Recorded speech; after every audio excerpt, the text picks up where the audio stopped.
Assalamualaikum warahmatullahi wabarakatuh. Waalaikumsalam warahmatullahi wabarakatuh. Bismillahirrahmanirrahim. Alhamdulillahi rabbil alamin. Wassalatu wassalamu ala ashrafil mursalin, imamil muttaqin, sayyidil ghurril muhajjalin, wa ala alihi wa ashabihil mujahidin at-tahirin, amma ba'du. Saudara-saudara kaum muslimin rahimakumullah.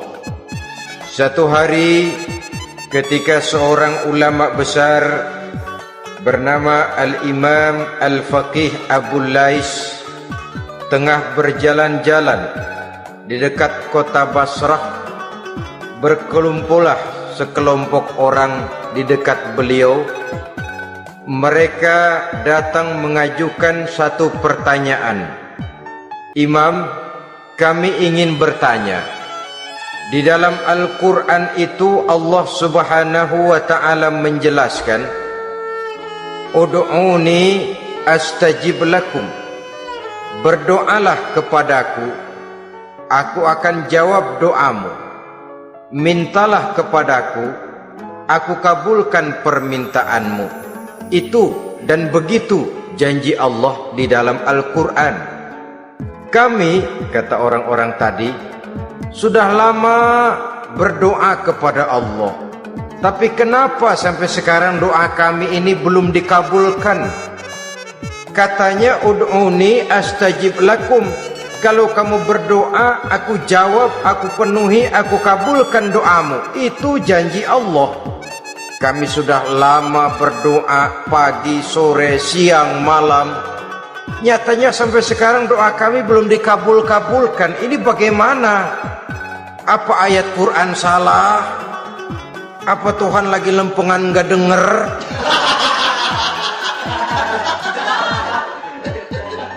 Apa doa kami yang terbalik? Kelihatannya sepele saja ini. Doa tidak didengar oleh Allah. Permohonan tidak dijawab, tidak dikabulkan oleh Allah. Tapi sebenarnya kalau kita mau merenung, kemalangan apa yang paling besar dalam kehidupan ini? Selain daripada kalau permohonan dan doa kita sudah tidak dihiraukan oleh Allah, artinya hidup sudah tidak diopeni oleh Allah. Jangankan Allah, saudara-saudara, kita nggak diopeni sama mertua saja bingung.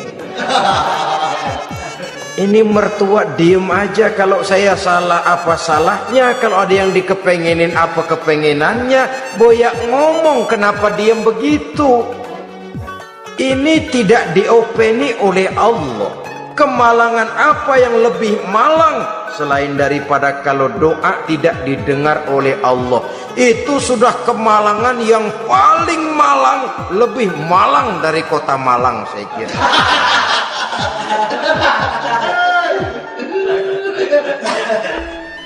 Menghadapi pertanyaan ini, Imam Al-Faqih Abu Lais senyum. Lalu beliau berkata, tuan-tuan, tahu kenapa doa tuan-tuan tidak dijawab, permohonan tidak dikabulkan? Allah sudah tidak memperdulikan tuan-tuan ini. Kami tidak tahu, Imam, maka kami bertanya. Begini, hati tuan-tuan itu mati. Dari hati yang mati, channel tidak nyambung kepada Allah. Dari channel yang putus tidak ada getaran strom, bagaimana akan timbul gejala? Hatimu mati, jadi pantas kalau doa tidak dikabulkan, permohonan tidak dipenuhi, doa tidak terjawab, hatimu mati. Saudara-saudara kaum muslimin, dari hati yang mati ini, getaran tidak akan sampai ke hadratullah azza wa jalla. Nah, ini juga satu penyakit yang kita sangat khawatirkan, yaitu apabila hati kita sudah mati, selagi jasad masih hidup. Artinya, jadilah kita bangkai berjalan di hadapan Allah Subhanahu wa ta'ala. Sementara kita sangat disibukkan dengan menggali berbagai macam jenis obat penangkal penyakit zahir, dan kita kurang perhatian untuk mencari obat penangkal penyakit batin yang kalau diserang penyakitnya menghancurkan kehidupan abadi di akhirat nanti. Perkembangan ilmu kedokteran nyata benar diikuti dengan perkembangan jenis-jenis penyakit. Makin maju ilmu kedokteran, makin modern penyakit. Ngerti juga rupanya itu penyakit. Dulu kita tidak kenal yang namanya AIDS, kita tidak tahu yang namanya liver, kita tidak kenal yang namanya stres. Paling yang banyak cika, masuk angin, dan sebagainya. Tapi baiklah, penyakit-penyakit batin yang menyebabkan hati menjadi mati, dan dari hati yang mati, doa tidak naik, tidak didengarkan oleh Allah Subhanahu wa ta'ala. Nah, kata orang-orang tadi, yang menyebabkan hati kami mati ini apa, Imam? Beliau menjawab, pertama, araftumullaha wa lam tu'tuhu haqqahu. Yang menyebabkan hatimu jadi mati, pertama, kamu kenal benar kepada Allah, tapi haknya untuk disembah, kewajibanmu untuk menyembah, tidak pernah kamu laksanakan. Bagaimana Allah tidak akan jauh dari kita kalau kita tidak akan mengadakan pendekatan kepadanya? Dan pendekatan kepada Allah hanya bisa kita tempuh melalui jalur kegiatan ritual ibadah. Allah akan terlalu jauh apabila kita hanya membicarakannya lewat filsafat dan renungan yang mendalam. Tapi Allah akan dekat dan terasa hadir dalam hidup apabila kita dekati ia dengan pelaksanaan ibadah kepadanya. Kamu kenal Allah, tapi hakmu untuk menyembah, kewajibanmu untuk menyembah, haknya untuk disembah, tidak pernah kamu laksanakan. Kalau soal Allah kita kenal bukan main. Bahkan tidak hanya kita mengajarkan kenal juga kepada anak-anak kita. Kalau ditanya siapa pencipta matahari, bulan dan bintang? Allah. Siapa pencipta lautan, gunung, hutan belantara dan sungai-sungai? Allah. Siapa pencipta bumi, matahari dan sebagainya? Allah. Sembahyang apa enggak? Bagaimana nanti?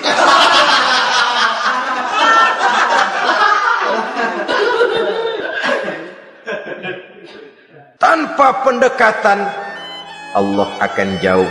Apabila Allah jauh, maka doa tidak akan didengarkan olehnya. Oleh sebab itu, logika mengajarkan kepada kita, berpayahlah dulu, wa mal ladzatu illa ba'da ta'ab, innama al-usri yusra. Di balik kesulitan menunggu kemudahan. Nikmat baru akan terasa, kelezatan hidup baru akan terasa setelah kita jerih payah banting tulang peras keringat. Rasanya memang lebih nikmat sepotong singkong hasil cucuran keringat sendiri ketimbang roti dijejelin orang.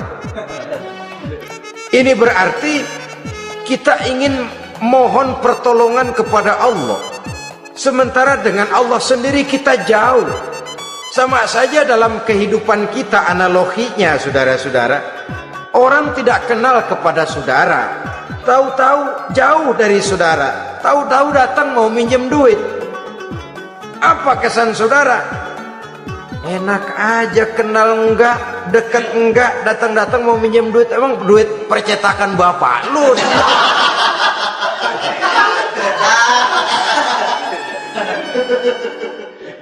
Sedangkan yang kita kenal, sedangkan yang kita bertemu tiap hari, sedangkan yang sering datang ke tempat kita, kalau satu saat dia pinjam duit, toh kita kadang-kadang masih mikir, apalagi datang nggak pernah, berkunjung nggak pernah, ngobrol nggak pernah, apalagi kenal juga nggak pernah, datang-datang mau minta. Macam apa?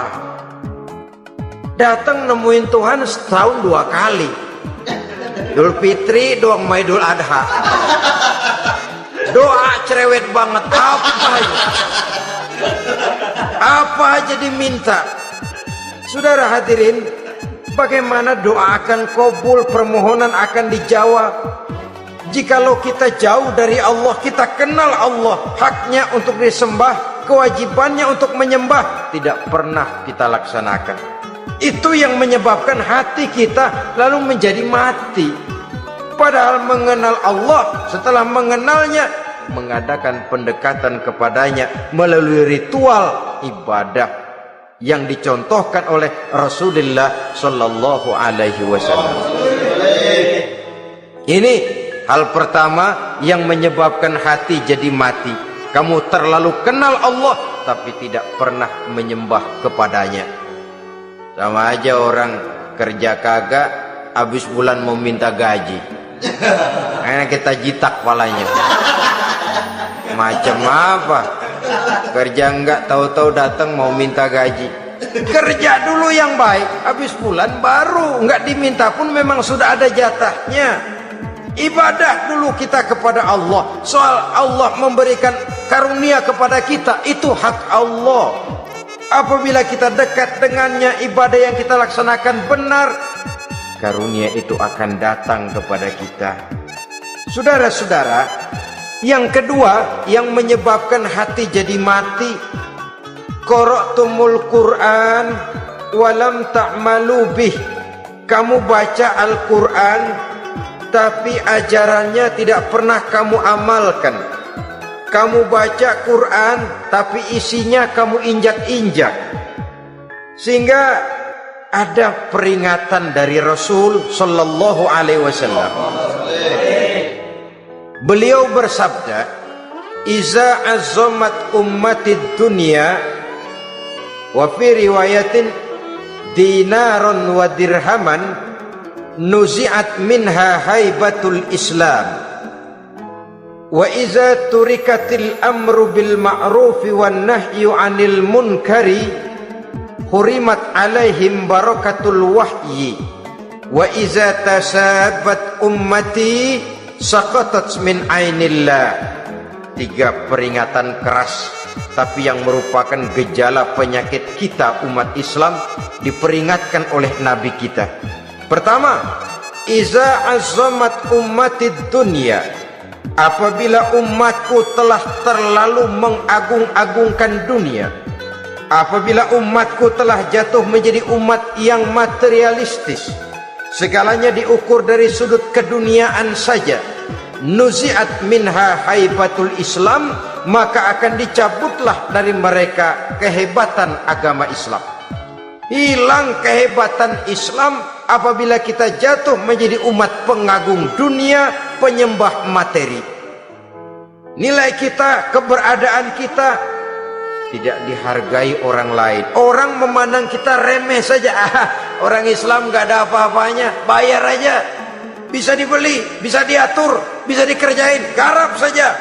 Nuzi'at minha haibatul Islam, hilang dari mereka kehebatan Islam ini. Kenapa? Mereka telah mengagungkan dunia dan menjadikannya sebagai tujuan. Padahal dunia cuma alat, materi cuma alat, harta cuma alat. Yang kedua, wa iza turikatil amru bil ma'rufi wan nahyu 'anil munkari hurimat 'alaihim barakatul wahyi. Apabila telah ditinggalkan amar ma'ruf dan nahyi munkar, maka hilanglah keberkahan wahyu. Ini yang ada hubungannya dengan masalah kita. Kita baca Quran, kita tidak amalkan isinya. Bagaimana hati tidak jadi mati? Amar ma'ruf dan nahi munkar ditinggalkan orang, hilang keberkahan wahyu. Pada saat itu boleh jadi Quran ada, tapi cuma tinggal tulisan saja. Islam ada, cuma tinggal sekedar nama saja. Diseminarkan, disimposiumkan, dimuktamarkan, tapi tidak dijabarkan dalam kehidupan sehari-hari. Apabila amar ma'ruf dan nahi munkar telah ditinggalkan orang, hilang keberkahan Quran. Akibatnya apa? Apabila amar ma'ruf tidak lagi digalakkan orang, nahi munkar tidak dilaksanakan orang, lalu orang menilai sesuatu menurut seleranya sendiri. Mana yang ma'ruf, mana yang munkar, tidak ada lagi patokan utama. Kalau baik kata otaknya dia kerjakan, tidak baik menurut otaknya dia tinggalkan. Agamanya adalah otak, berhalanya adalah akal. Akhirnya umat kehilangan pedoman, tidak lagi jelas mana batas yang ma'ruf, mana batas yang munkar. Dalam kondisi sedemikian, akhirnya akan terjadi penjungkiran nilai. Paling celaka nantinya, yang ma'ruf malah dianggap munkar, yang munkar malah menjadi ma'ruf. Peringatan ketiga dari Nabi, wa iza tasabat ummati saqatat min ainillah.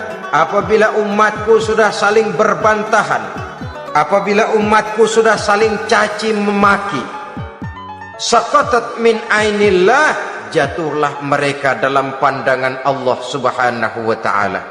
Hilang wibawa umat yang sudah saling mencaci maki, saling menjatuhkan, saling gasak, gesek, gosok. Justru agama menganjurkan kita ini saling asah, asih, asuh. Kadang yang kita praktekkan, kita ini saling gasak. Yang kedua, saling gesek. Yang ketiga, saling gosok. Gasak, gesek, gosok. Kacau kita ini. Saling gasak, menjegal kawan seiring, menggunting dalam lipatan. Saling gosok, fitnah sana, fitnah sini. Saling gesek, sikut kiri, sikut kanan. Tidak peduli orang lain luka dan sebagainya. Yang penting dia bisa nangkring. Jatuh kita dalam pandangan Allah apabila umat sudah saling mencaci maki. Maka kita kembali kepada persoalan hal kedua yang menyebabkan hati jadi mati, qara'tumul Quran walam ta'malu bih. Kita baca Al-Quran tapi ajarannya nyaris tidak kita amalkan di dalam kehidupan kita. Akibatnya hati lalu jadi mati. Itu yang kedua. Yang ketiga yang menyebabkan hati jadi mati dan doa tidak terjawab, idda'aitum annakum min ummati Muhammadin sallallahu alaihi wasallam walam ta'malu bi sunnatihi. Kamu mengaku, kamu memproklamirkan diri sebagai umatnya Nabi Muhammad, tapi sunnahnya tidak pernah kamu amalkan. Malahan perkembangan paling akhir bukan saja tidak mau mengamalkan sunnah, malah mengingkari sunnah. Inna lillahi wa inna ilaihi raji'un. Oh, Nabi Muhammad itu manusia biasa seperti kita. Sebagai manusia dia bisa salah. Dan ternyata hadis banyak yang palsu. Yang otentik cuma Quran, selebihnya adalah sejarah. Tidak ada itu sunnah, langsung saja kepada Quran. Oh, hadis itu bukan sumber hukum. Oh, tidak perlu mengamalkan sunnah. Saudara-saudara kaum muslimin, mengaku kita umat Nabi, tapi sunnahnya kita campakkan, tidak kita amalkan. Setelah tidak kita amalkan, kita campakkan. Setelah kita campakkan, kita ingkari pula. Inna lillahi wa inna ilaihi raji'un. Bagaimana hati tidak jadi mati? Kalau siang malam kita memproklamirkan diri sebagai umat Nabi Muhammad, sementara sunnahnya kita campakkan, kita abaikan, dan kita ingkari dia sunnah itu. Padahal jikalau sekarang kita mengenal Islam, jikalau kita sekarang mengerti halal haram, tahu hak batil, bisa memilah dan memilih antara yang ma'ruf dengan yang munkar, itu utamanya adalah karena jasa Nabi Muhammad sallallahu alaihi wasallam yang dari generasi ke generasi dilanjutkan oleh para sahabat, oleh tabi'in, oleh tabi'it tabi'in, terus oleh para ulama-ulama sampai kepada kita sekarang ini. Walaupun beliau hanya berfungsi sebagai penyampai, tapi kepribadiannya dijadikan model oleh Allah Subhanahu wa taala di dalam kita melaksanakan kehidupan beragama. Bahwa beliau manusia seperti kita, memang dalam arti unsur biologisnya ya manusia, punya darah, punya daging, punya hati, punya perasaan, bisa sedih, bisa gembira, tetapi beliau itu termasuk basyarun la kal basyar, manusia yang tidak seperti manusia pada umumnya, punya spesifik, dan itu wajar sebagai seorang rasul pilihan Allah, apalagi merupakan rasul pilihan dari sekian puluh pilihan. Bahwa jamrud itu batu memang, tapi nilainya kan berbeda dengan batu kolar. Satu truk batu kolar dengan barangkali segenggam batu jamrud, nilainya tentu jauh lebih mahal batu jamrud. Kalau soal batunya, sama batunya, tapi nilainya berbeda karena esensinya berbeda. Kita manusia, Nabi Muhammad juga manusia, sama manusianya memang, tapi kualitasnya, nilainya tentu jauh panggang daripada api. Itu sebabnya Allah menjadikan beliau sebagai model. Laqad kana lakum fi rasulillahi uswatun hasanah. Di dalam diri Rasul itu terdapat contoh teladan yang sangat baik bagi kita. Oleh karenanya, pada pertemuan kali ini, apabila kita konsekuen mengaku umat Nabi Muhammad, marilah konsekuen juga menegakkan sunnahnya. Yang keempat, yang menyebabkan hati jadi mati dan doa tidak terjawab, akaltum ni'mata rabbikum walam tashkurulah. Tiap hari kamu makan nikmat Tuhanmu, tapi kamu tidak pernah mau bersyukur kepadanya, kepada Allah Subhanahu wa ta'ala. Nikmat Tuhan kita doyan banget, tidak pernah sehari dan sesaat pun terlepas diri dan hidup ini dari nikmat-nikmat yang diberikan Allah. Sejak kita bangun tidur sampai tidur kembali, bahkan tidur itu sendiri, di pasar, di sawah, di kantor, dimanapun kita berada, gak pernah nikmat Allah berhenti. Hidup kita dalam alam diberikan segala fasilitas untuk menunjang kehidupan. Gak pernah Allah pasang pajak matahari, gak pernah Allah pasang pajak gas udara. Nikmat-nikmat yang banyak itu tiap hari kita kecap, tiap hari kita nikmati, tapi kita tidak pandai bersyukur. Padahal Allah memberikan peringatan keras dalam hadis qudsinya, man lam yashkur ala na'mai wa lam yasbir ala balai falyakhruj min tahti samai wal yatlub rabban siwaya. Siapa yang tidak mau bersyukur terhadap nikmat yang aku berikan kepadanya dan tidak mau bersabar terhadap ujian yang aku berikan kepadanya, silahkan keluar saja dari kolong langit ini dan cari Tuhan selain aku. Diusir oleh Allah. Kalau orang tidak mau bersyukur terhadap nikmat yang aku berikan dan tidak mau bersabar terhadap ujian yang aku timpakan, keluar dari kolong langitku, keluar, cari Tuhan selain aku. Diusir. Lah yang ngusir Allah. Anak sekarang bilang mau ke Menong.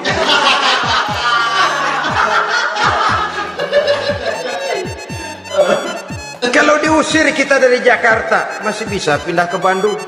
Diusir kita dari Bandung, bisa pindah ke Jogja, Solo. Diusir kita dari Indonesia, bisa pindah ke Singapura, Malaysia. Diusir dari kolong langit, mau cari langit mana lagi? Kalau kau tidak mau mensyukuri nikmat, tidak sabar terhadap ujian yang aku berikan kepadamu, keluar saja, keluar dari kolong langitku ini, cari Tuhan selain aku. Kalau istilah kita mah Tuhan jengkel banget udah itu. Nikmatku, yang nikmat yang aku berikan kau makan, tapi kepadaku engkau tidak pernah mau bersyukur. Saudara-saudara kaum muslimin rahimakumullah, wajar. Kita dulunya tidak ada, sekarang ada nikmat. Susunan biologis manusiawi kita demikian cantik, nikmat. Tinggal di bumi, fasilitas yang kita perlukan disediakan, tinggal kemampuan kita mengelolanya. Nikmat. Diberikan kita otak yang membedakan kita dengan binatang, nikmat. Diberikan kita agama, diutus para rasul untuk jadi model dalam kehidupan kita, nikmat. Kalau cara kita emang kurang apa sih? Apa yang kurang, hai manusia? Engkau tidak ada, aku adakan. Kalau aku perintahkan kau tinggal di bulan, mungkin kau tidak akan sanggup hidup. Begitu lahir juga kelepek-kelepek habis. Ya nggak ada HO2 toh di bulan, mau ngisap apa? Aku tinggalkan kau, aku perintahkan tinggal di permukaan bumi. Alamnya indah, fasilitas serba menunjang. Nikmati semuanya, semuanya untuk kamu, semuanya. Satu pintaku, syukuri nikmat yang aku berikan kepadamu. Ya bukan cuma syukur dalam ucapan, syukur dalam perbuatan. Banyak nikmat yang diterima, makin banyak dia sujud, makin banyak dia ruku, makin banyak dia mengadakan pendekatan kepada Allah. Syukur dalam artian berupa tindakan dan perbuatan, mempergunakan nikmat sesuai dengan kehendak yang memberikan nikmat itu sendiri kepada kita. Saudara-saudara kaum muslimin rahimakumullah, ini penyakit yang keempat. Kamu makan nikmat Tuhanmu, tapi kamu tidak pernah pandai bersyukur kepadanya, mensyukuri nikmat yang diberikan tadi. Bagaimana hati tidak jadi mati? Kita sibuk mempersolek jasmani, mencari obat penangkal penyakit zahir. Maka yang rame di zaman sekarang, saudara lihat, salon, fitness, senam, macam-macam jenis. Tidak ada salahnya dan tidak ada jeleknya. Tapi kalau itu sampai melupakan kita kepada memperindah batin, memperbaiki jiwa, artinya bukankah kita perlahan tapi mempersiapkan diri menjadi bangkai berjalan di hadapan Allah dengan operasi plastik, yang pesek jadi mancung, yang sipit jadi belok, kulit keriput jadi kencang, pipi terlalu cekung bisa diatur. Saudara-saudara, tapi kalau hati yang rusak, jiwa yang rusak, kemana lagi kita akan berobat kalau bukan kepada agama? Maka hati itu jadi mati apabila kita selalu memakan nikmat Allah dan tidak pandai mensyukuri nikmat itu. Dari hati yang mati tidak akan ada getarannya. Oleh sebab itu doa tidak terjawab. Selanjutnya, yang menyebabkan doa tak terjawab dari sebab matinya hati, qultum annal mauta haqqun wa lam tasta'iddu lahu.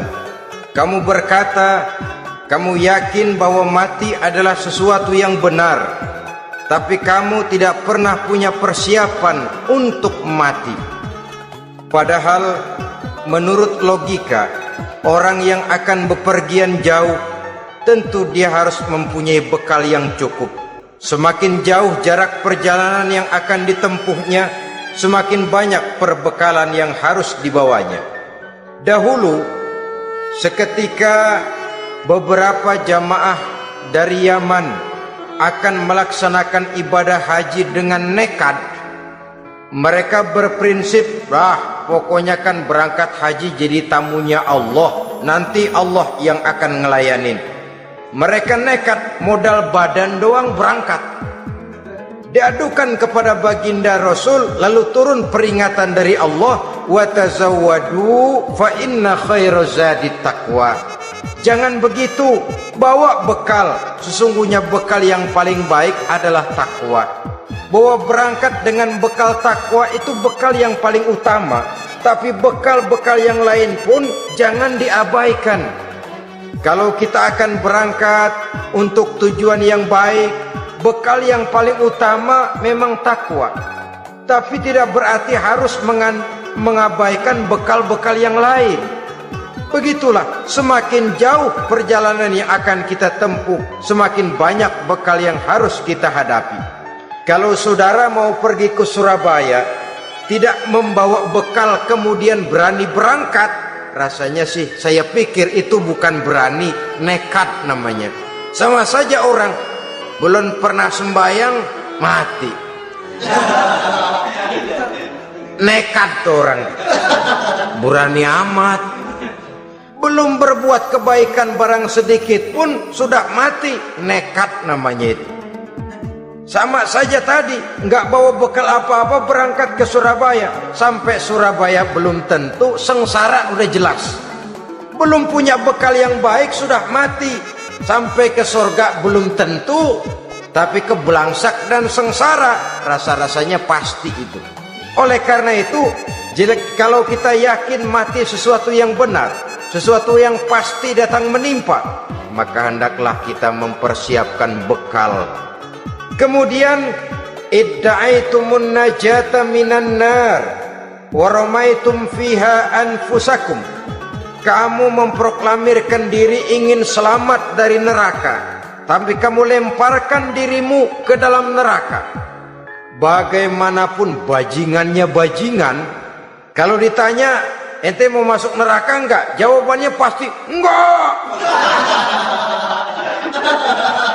Itu pasti perbuatannya sendiri yang melemparkan dirinya ke dalam neraka, membiarkan dirinya berlarut-larut, bertimbun-timbun dalam dosa dan kesalahan, dan tidak akan ada niatan untuk memperbaiki diri. Hanyut di meja judi, habis ditelan minuman keras, fitnah sana fitnah sini, hasud sana hasud sini, padahal mulutnya ingin selamat dari neraka, perbuatannya malah melemparkan dirinya ke dalam api neraka. Tidak ada orang yang lebih sayang kepada diri kita selain kita sendiri. Dan menyayangi diri itu tidak cuma dengan memandikannya sehari 3 kali, memakaikannya parfum dengan segala macam merek, memakai sabun yang wangi-wangi, minyak yang harum-harum. Lebih daripada itu, jaga dan sayangi diri. Jangan jatuhkan dia ke dalam perbuatan-perbuatan yang bisa menjerumuskan diri itu ke dalam neraka. Kemudian disambung oleh Imam Al-Faqih Abu Lais, yang menyebabkan doa tidak terjawab karena hati mati. Idda'aitum dukhulal jannah walam ta'malu laha. Kamu ingin masuk surga, tapi kamu berat mengamalkan perbuatan yang bisa menyampaikan kamu ke surga. Semua kita kalau ditanya mau masuk surga, mau, tapi jarang yang berlomba melakukan perbuatan-perbuatan yang bisa menyampaikan kita ke surga. Kemudian yang terakhir kata Imam Al-Faqih Abu Lais, dafantum mautakum walam ta'tabiru laha. Kamu menguburkan orang yang mati di antara kamu, tapi kamu tidak bisa mengambil i'tibar, tidak bisa mengambil pelajaran dari mayit yang jenazah yang kau kuburkan itu. Mestinya kan nguburin orang tuh membuat sadar. Iya, kalau sekarang dia saya baringkan di liang lahat, menghadap ke arah kiblat, bantalnya tanah, setelah itu ditutup dengan papan, lalu ditimbun dengan tanah. Iya, sekarang giliran dia, giliran saya, entah besok, lusa, bulan depan, tahun depan, tapi pasti mengubur mayat, mengubur jenazah, tapi tidak bisa mengambil i'tibar dari yang dilaksanakannya itu. Ini merupakan penyakit-penyakit batin yang merupakan handicap, yang menimbulkan jarak antara kita dengan Allah Subhanahu wa ta'ala. Pantas kalau itu semua ada pada diri kita, hati jadi mati. Dari hati yang mati, doa tidak akan tembus. Kita tidak lagi akan diperdulikan oleh Allah Subhanahu wa ta'ala. Dan itu sekali lagi kemalangan yang terbesar dalam kehidupan kita. Bagaimana jalan keluarnya? Pertama, memperbaiki batin kita, menyelamatkan diri daripada penyakit-penyakit yang bisa mematikan hati seperti yang sudah saya sebutkan tadi. Yang kedua, berdoa dengan adab. Sehingga tata cara di dalam kita bermohon kepada Allah Subhanahu wa taala dibicarakan secara khusus oleh Al-Imamul Ghazali dalam kitab Ihya beliau yang disebut adabud doa. Adab di dalam kita melaksanakan doa kepada Allah Subhanahu wa taala. Setelah batin ini bersih dari penyakit-penyakit hati yang bisa menyebabkan hati jadi mati, berdoalah kita kepada Allah. Bagaimana adabnya? Kata Imamul Ghazali rahimahullah, yang pertama hendaklah ia di dalam berdoa itu memilih waktu yang mulia. Minal awqatis syarifah, kata beliau, memilih waktu-waktu yang punya nilai mulia. Ramadan dalam satu tahun, Jumat dalam tiap minggu, sepertiga malam yang akhir pada setiap hari, waktu-waktu yang punya nilai mulia. Walaupun misalnya saudara berdoa pada hari Kamis, tidak ada halangannya Allah mau kabulkan. Ini tidak berarti bahwa kalau sudah berdoa hari Jumat lalu hari Kamis tidak mau berdoa, tidak. Lebih memilih mengintai waktu-waktu yang punya nilai mulia. Lailatul Qadar dalam sekali dalam setahun, waktu-waktu yang punya nilai mulia. Logikanya begini saudara-saudara, kalau kita datang ke rumah seseorang, tujuan utama kita minjem duit, yang paling pertama kita perhitungkan tanggal berapa nih. Kan itu toh, tanggal berapa? Kalau tanggal 20 atuh minjem duit, orang lagi ngap-ngapan, boro-boro dia bisa minjemin, dia sendiri mungkin lagi pusing. Kita lebih dulu kita amatin tanggal berapa nih, yang enak sore apa siang, jam 2. Jam 2 dia baru pulang dari kantor, tapi giliran tidur. Kalau dia tidur dibangunin datang mau minjem duit, kagak dimaki-maki sudah kebagusan deh. Kan kita lihat waktunya, timingnya kata orang sekarang.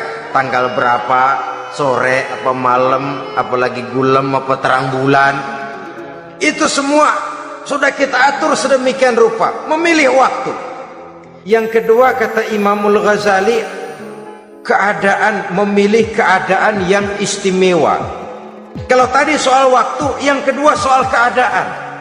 Ada situasi-situasi di mana doa itu diijabah oleh Allah Subhanahu wa taala.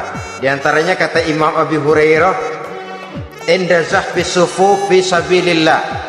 Pada waktu mengatur barisan perang membela agama, di situ doa kabul. Inda nuzulil ghais, ketika turun gerimis, di situ doa makbul. Inda iqamis shalah, ketika salat mau didirikan, riwayat lain bainal azan wal iqamah, antara azan dan qomat, di situ doa makbul.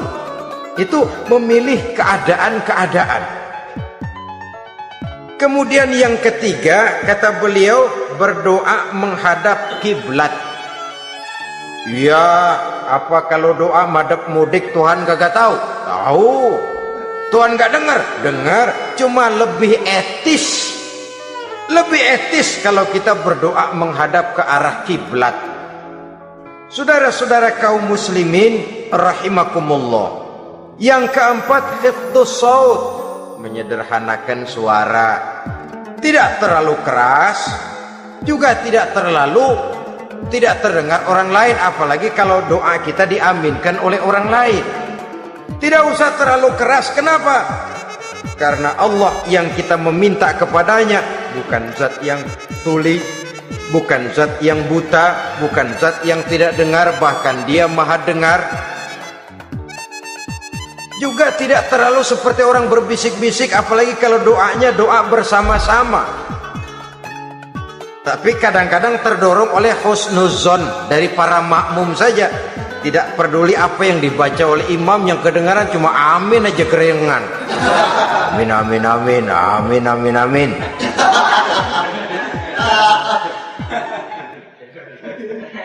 Juga tidak terlalu keras seperti orang berdoa, seperti orang pidato. Saudara-saudara kaum muslimin rahimakumullah. Yang kelima, alla yatakallafa saja' fid du'a.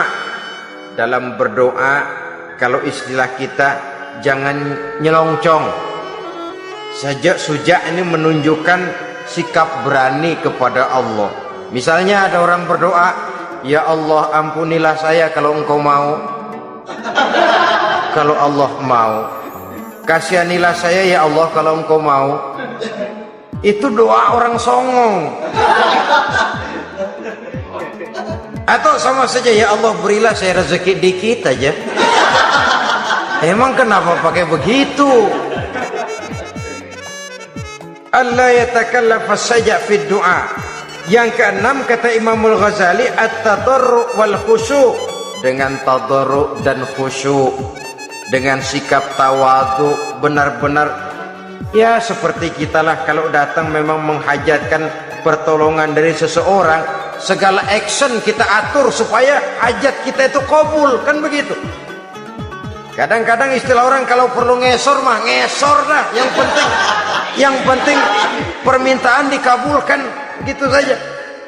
Kita lihat sekarang ini, ramai orang bicara soal film-film Parno. Kelihatannya pendatang-pendatang baru, pokoknya asal bisa main dah, bugil ya bugil dah. Yang penting nyohor, bisa tampil. Walaupun dalinya semua sama, mula-mula cuma iseng. Adegan panas bagaimana? Kalau tuntutan skenario apa boleh buat? Apa boleh buat? Emang nggak bisa milih. Setelah film beredar baru saya juga jijik ngeliat, ya tadi kemana waktu bikin? Udah jadi baru jijik, bikinnya merem memang itu.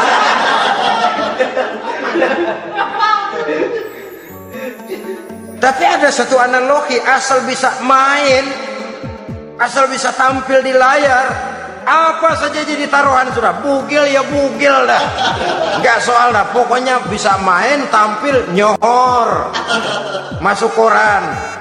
Udah seperti kata-kata orang Arab, bul ala zamzam fatu'raf. Kalau pengen terkenal kencingin sumur Zamzam. Artinya apa? Bikin yang aneh-aneh, yang orang nggak kerjain, ntar ngetop. Yang ngetop lempengan jeleknya. Sumur Zamzam dikencingin, kan nyohor itu. Sedunia orang kenal. Kenapa? Gila. Saudara-saudara kaum muslimin rahimakumullah, sangat kita sayangkan kalau lalu orang berlomba-lomba dengan cuma modal paha mulus, wajah cantik, dimauin apa saja mau, lalu bisa tampil. Akibatnya yang jadi korban adalah anak-anak kita, disuguhi tontonan-tontonan yang meracuni jiwa mereka. Walaupun akibatnya barangkali ya lain, seperti band orkes dengan film memang akibatnya tidak langsung ya. Kalau band orkes akibatnya langsung, dia bisa berantem di tempat lokasi.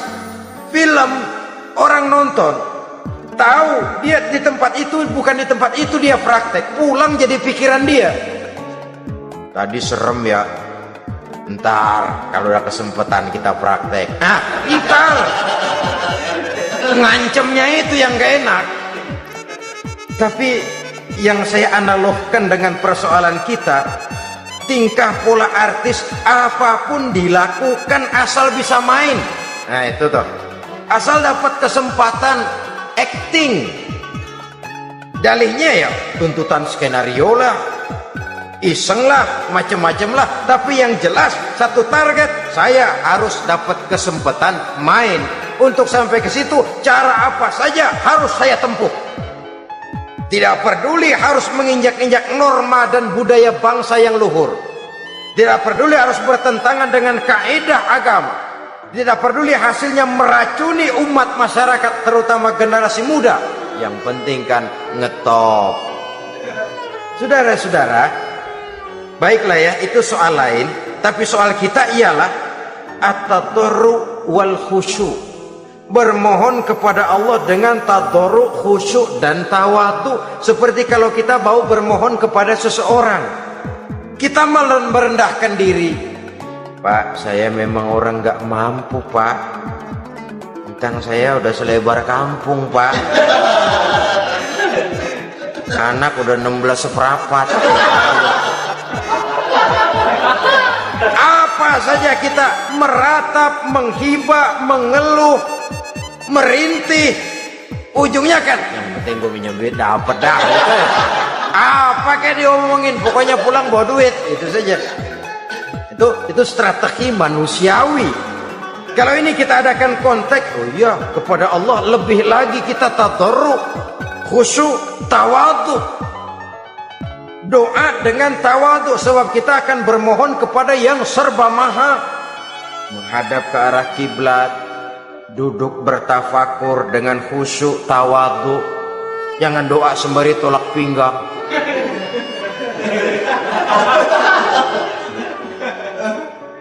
Yang ketujuh, kata Imamul Ghazali, ayyujzimad du'a wa yuqina bil ijabah.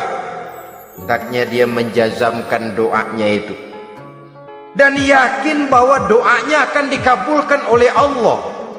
Sebab kata Nabi, innallaha la yaqbalu du'aan min qalbin ghafilin lahin. Allah subhanahu wa ta'ala tidak akan menerima doa dari hati yang lalai dan main-main. Doa ke orang ugah-ugahan.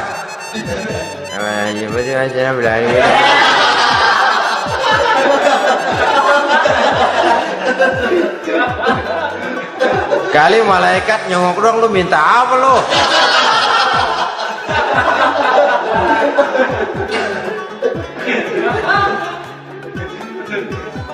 Seperti tadi itu, kita datang mau minjem duit sama orang, ngomongnya ogah-ogahan. Minjem duit dikasih syukur enggak, ya udah. Ya enggak dah, enggak dikasih sudah. Kenapa? Mintanya begitu, enggak serius dan enggak yakin bahwa doanya akan dikabulkan. Kalau kita sudah punya keyakinan, jangan-jangan doa saya enggak diterima Allah. Enggak. Ana, kata Allah, ana inda zanni abdi bi. Aku sih bagaimana menurut sangka hambaku kepadaku saja.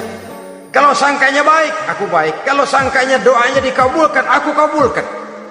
So itu doa harus dengan pasti dan harus dengan yakin doa itu akan dikabulkan dan meluruskan harapan, membenarkan cita-cita, meluruskan maksud apabila doa itu dikabulkan oleh Allah Subhanahu wa taala. Saudara-saudara, oleh karenanya jangan doa setengah hati. Jangan berdoa sambil main-main. Apalagi menghadap kiblat dengan dua tangan terangkat sebagaimana dicontohkan oleh Rasulullah sallallahu alaihi wasallam. Bahwa berdoa tanpa mengangkat kedua tangan pun Allah tahu, Allah dengar, tapi kelihatannya kurang serius. Seolah-olah terserah ada Tuhan, mau dikasih ya kasih, enggak ya udah. Seolah-olah kita tidak serius dalam berdoa.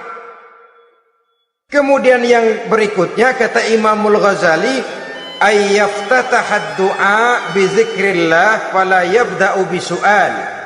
Hendaknya dia mulai berdoa itu dengan menyebut nama Allah, berzikir kepada Allah, fala yabda'u bisu'al, jangan langsung memulai dengan permintaan. Ini tata krama etisnya. Sama juga orang kirim surat, salam sejahtera kami haturkan, padahal mah nggak ada itu juga nggak apa-apa. Itu kan maksud mukaddimah saja. Besar harapan kami semoga Bapak dan sekeluarga di sini pun berada dalam keadaan sehat walafiat. Selanjutnya kami telah dengar dari berbagai teman tentang kedermawanan Bapak, tentang bantuan Bapak di berbagai bidang yang menyangkut sosial pendidikan. Sehubungan dengan itu maka kami bermaksud mengajukan permohonan. Baru masuk itu mah 15 kalimat kesonoin, urusan lain. Intinya sehubungan dengan itu kami bermaksud memohon kepada Bapak. Kita mulai, salam sejahtera kami haturkan, bersama ini pula kami, macam-macam lah. Sama juga seperti tadi itu, kita datang mau minjem duit, datang karena kita tahu datang habis bulan, malam terang bulan, udaranya sejuk, ngobrol lah kita, dapet teh, apa kabar Pak? Baik. Aduh Bapak sih untung dah Pak, kaya, pemurah lagi. Saya tahu Bapak banyak nyumbang di mana-mana. Di Angon aja tuh orang di Angon.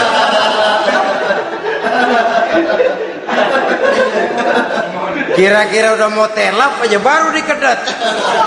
Ngomong-ngomong Pak, nah mulai nih kalau udah ngomong dah tuh mulai. Baru masuk. Jadi etisnya berdoa itu dimulai dengan zikrullah. Karena itu umumnya dimulai dengan alhamdulillahi rabbil alamin. Kita puji dulu Allah. Alhamdulillahi rabbil alamin hamdan yuwafi ni'amahu wa yukafi'u mazidah. Kita puji dulu Allah. Seperti orang tadi lah. Kita puji dulu kebaikannya. Walaupun pada akhirnya kita minjem duitnya. Sebenarnya Allah nggak perlu dipuji toh. Dipuji atau tidak Allah tetap termulia. Ini etis manusia. Allah tidak berharap untuk dipuji oleh manusia. Allah tidak untung seluruh alam memujinya. Manusia mau memuji atau tidak itu urusan manusia sendiri. Allah tidak minta untuk dipuji. Allah juga tidak gila kepada pujian. Kalau kita memulai doa dengan pujian, etis kita kepada Allah Subhanahu wa ta'ala di dalam kita bermohon kepadanya. Saudara-saudara kaum muslimin rahimakumullah, kemudian menyesuaikan doa dengan kondisi. Ini termasuk syarat batin ya. Taubat, waraddul mazalim, kata Imam Ghazali, menolak segala macam kezoliman. Artinya kalau berdoa itu tahu diri. Kalau gaji kita sebulan 700 atau 800 900 ribu, berdoa minta rezeki 1 juta, itu tahu diri namanya. Kan cuman kurang 100 ribu. Ya kalau kerja kagak minta gajian 1 juta. Pengen doa dikabulkan, rasanya secara etis nggak tahu diri orang berdoa seperti itu. Orang datang mau minta duit, mau pinjam duit kepada kita, kan kita lihat kira-kira mampu ngembaliin nggak nih orang. Kita lihat, kita evaluasi kemungkinannya. Lalu si yang minjem tentu tahu diri. Kalau memang kekuatannya ngembaliin tidak seperti kekuatannya mulangin, hendaknya dia timbang rasa. Begitu juga kepada kita etisnya kepada Allah Subhanahu wa ta'ala. Tahu diri, menyesuaikan doa dengan keadaan. Kalau tidak ada gap terlalu jauh panggang daripada api, nanti nasibnya bagai si pungguk merindukan bulan. Apabila adab-adab di dalam berdoa ini kita perhatikan, sejak dia dari adab yang zahir sampai kepada adab yang batin, kemudian penyakit-penyakit yang membuat hati itu jadi mati, maka insya Allah doa kita dijabah oleh Allah Subhanahu wa ta'ala. Dalam Al-Baqarah ayat 186, Allah Subhanahu wa ta'ala menjelaskan, wa iza sa'alaka ibadi anni fa inni qarib ujibu da'watad da'i iza da'ani falyastajibuli wal yu'minu bi la'allahum yarshudun. Apabila hambaku bertanya kepadamu Muhammad tentang aku, kata Allah, fa inni qarib, katakan kepadanya aku dekat sekali dengan mereka. Ujibu da'watad da'i iza da'ani, aku akan jawab, aku kabulkan permohonan orang-orang yang berdoa kepadaku. Falyastajibuli wal yu'minu bi, maka hendaknya mereka juga menjawab panggilanku atas dasar iman kepadaku. La'allahum yarshudun, semoga dengan ini mereka kelak mendapat petunjuk. Saudara-saudara, Al-Baqarah 186 ini dengan nyata menjelaskan kepada kita, Allah akan menjawab doa, mengabulkan permohonan apabila kita falyastajibuli wal yu'minu bi, juga menjawab panggilan Allah atas dasar beriman kepadanya. Logikanya tadi itu, araftumullaha wa lam tu'tuhu haqqahu. Kita tidak pernah mau menjawab panggilan Allah sementara kita berharap doa kita dijawab oleh Allah. Apa enggak pincang? Apa enggak berat sebelah? Panggilan Allah kita berat memenuhinya. Sementara kita sangat berharap agar permohonan kita, seruan kita dikabulkan oleh Allah. Menjawab panggilan Allah atas dasar beriman kepadanya. Kenapa? Ada orang menjawab panggilan bukan berdasarkan iman, tapi karena target lain. Datang sembahyang Jumat paling dulu, target utamanya pulang juga paling dulu nyabet sendal, nyabet sepatu. Menjawabnya iya, tapi tidak karena iman. Jadi apabila kita rajin menjawab panggilan Allah atas dasar beriman kepadanya, maka seruan, permohonan, doa niscaya dikabulkan olehnya. Ini saja, mudah-mudahan ada manfaatnya. Terima kasih atas segala perhatian. Mohon maaf atas segala kekurangan. Usikum wa nafsi bitaqwallah. Wassalamualaikum warahmatullahi wabarakatuh. Waalaikumsalam warahmatullahi wabarakatuh.